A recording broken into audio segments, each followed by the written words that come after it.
Assalamualaikum warahmatullahi wabarakatuh. Sahabat Ensiklopedi Muslim, ada salah satu kisah menarik yang akan kita bahas dalam cerita Islami hari ini, menyangkut dengan salah satu hadis dari Abu Hamzah Anas bin Malik, pelayan Rasulullah Sallallahu Alaihi Wasallam. Ia berkata, Rasulullah Sallallahu Alaihi Wasallam bersabda, La yu'minu ahadukum hatta yuhibba li akhihi ma yuhibbu li nafsihi. Rawahul Bukhari wa Muslim. Artinya, tidak sempurna iman seseorang di antara kamu sehingga ia menyukai saudaranya seperti apa yang ia sukai buat dirinya sendiri. Diriwayatkan oleh Imam Bukhari dan Imam Muslim. Berkenaan dengan hadis tersebut, akan kami kemukakan sebuah cerita menarik dalam masalah berbuat kebaikan, dan bahwa perbuatan kebaikan itu tidak akan sia-sia sekalipun diberikan kepada orang yang bukan ahlinya. Bagaimanakah kisah hikmah yang berkenaan dengan hadis tersebut? Al-Kisah, ada seorang laki-laki yang salih bernama Ibnu Hamir. Siang ia berpuasa dan malam beribadah.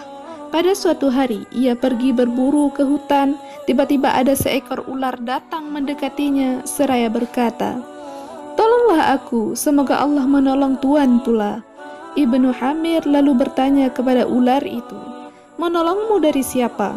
Ular itu menjawab, "Dari musuh yang telah menganiayaku." "Mana musuhmu itu?" "Ada di belakangku," jawab ular. "Engkau siapa?" "Saya dari umat Muhammad sallallahu alaihi wasallam." Ibnu Hamir berkata, "Lalu saya bentangkan sorbanku dan saya suruh ular itu bersembunyi di dalamnya."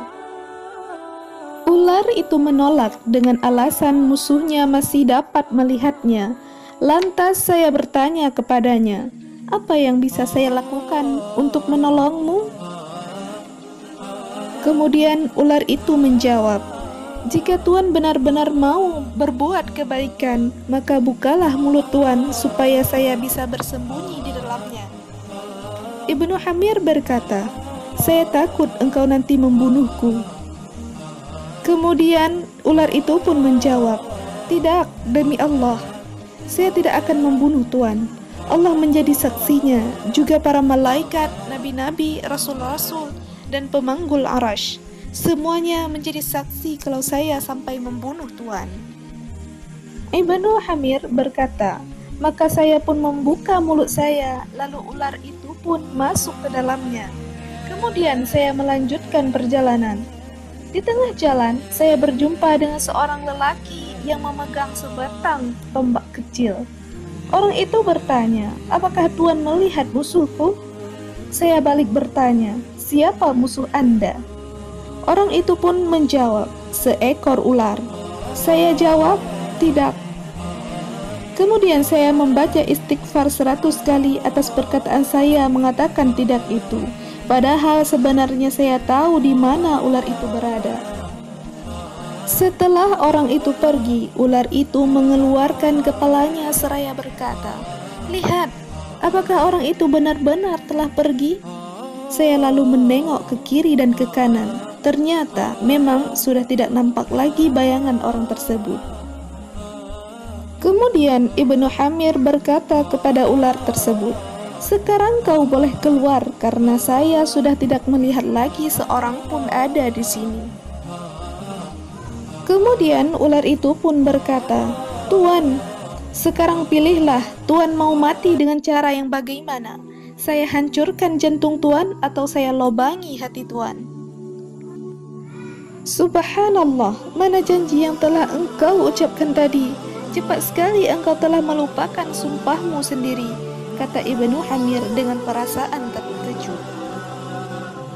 Ular itu pun menjawab, "Mengapa Tuan melupakan permusuhan antara saya dengan datuk Tuan, yaitu Nabi Adam alaihi salam, yang telah saya keluarkan dari dalam surga? Salah Tuan sendiri mengapa Tuan berbuat kebaikan kepada yang bukan ahlinya. Apakah engkau benar-benar mau membunuhku?" "Pasti," jawab ular itu. "Kalau begitu, beri saya tempo sebentar supaya saya bisa mencari tempat yang terbaik buat saya." Terserah Tuan, jawab ular itu.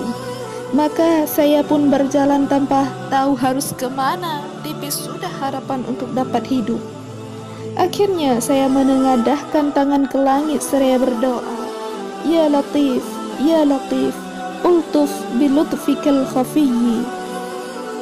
Ya Latif bil qudratil lati istawaita biha 'alal 'arsy.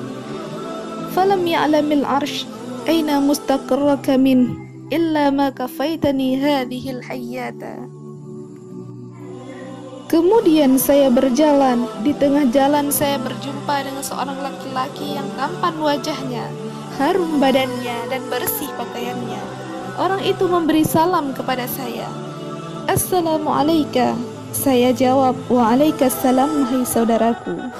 Kemudian orang itu bertanya kepada saya, mengapa saya lihat wajah Anda berubah?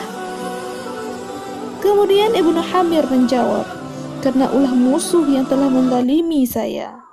Di mana musuh Anda itu? Di dalam perut saya, jawab Ibnu Hamir.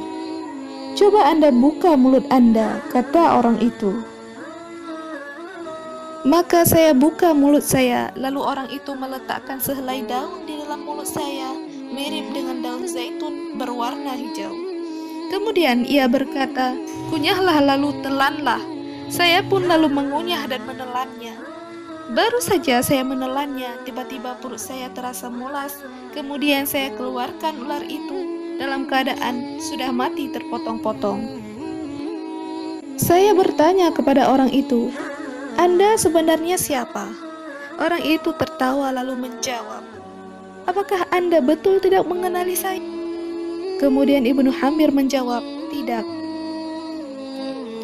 Orang itu menjelaskan ketika terjadi peristiwa antara Anda dengan ular tadi, lalu Anda berdoa dengan doa itu, maka para malaikat di 7 petala langit menjadi gempar.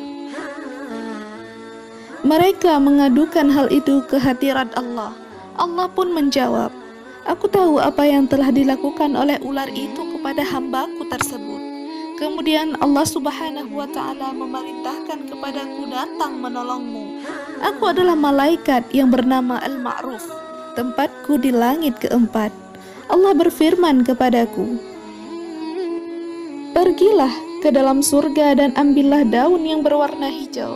Kemudian tolonglah hambaku Muhammad bin Hamir. Wahai Muhammad bin Hamir, berbuatlah kebaikan, karena ia dapat menjaga dari mati buruk.